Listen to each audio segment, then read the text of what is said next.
त्यहाँदेखि एकपल्ट चाहिँ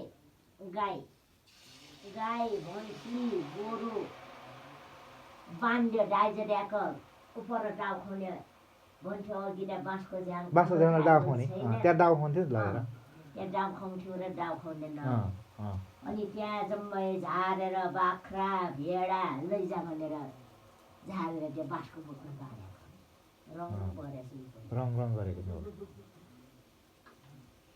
त्यही जाग्छ क्या र शाखा सन्तानमा घरि अनि गोठ यहाँ गोठ सल्काको अब आगो छ त्यो पाल्न हुँदा खोइ त्यो के सर्टेले आगो मर्यो डाम्ला त्यो ठोत्रे डाम्ला त्यो गोठमा माथि बडोमा जुन्डाको एक पाखे थियो अलिक उतापट्टि यतापट्टि चाहिँ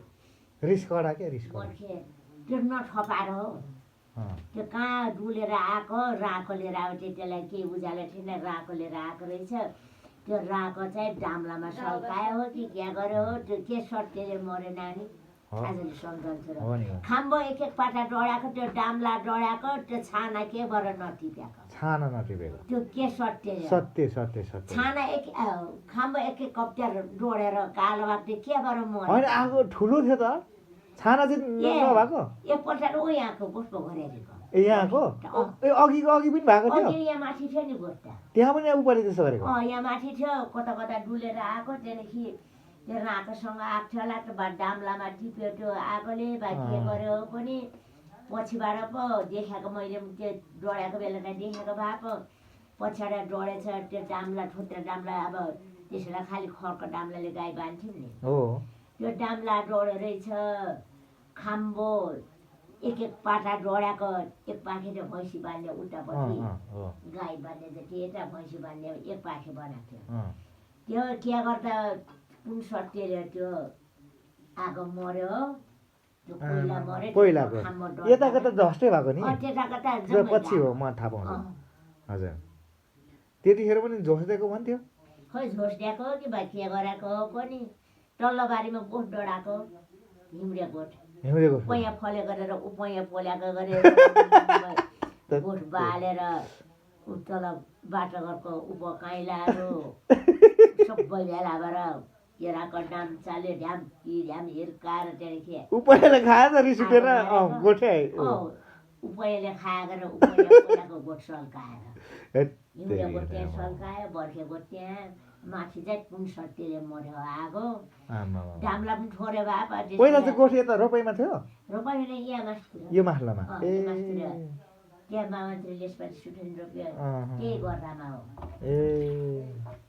कान्छा जेठी एक दुईवटा दाउरा न अँगनमा छ बत्ती माथिको बत्ती तल झार्यो छैन बत्ती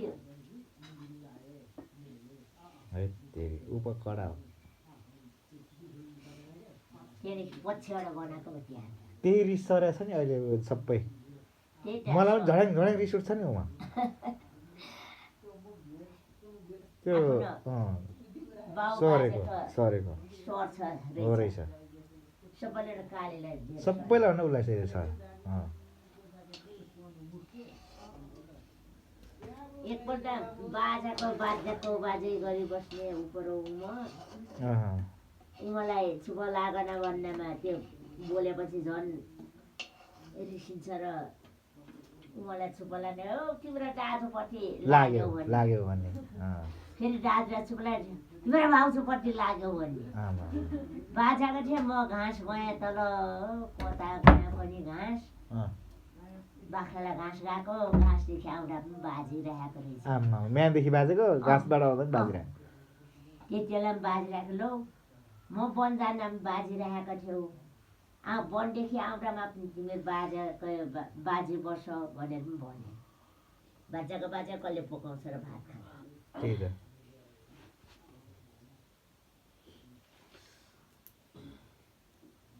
खान्छ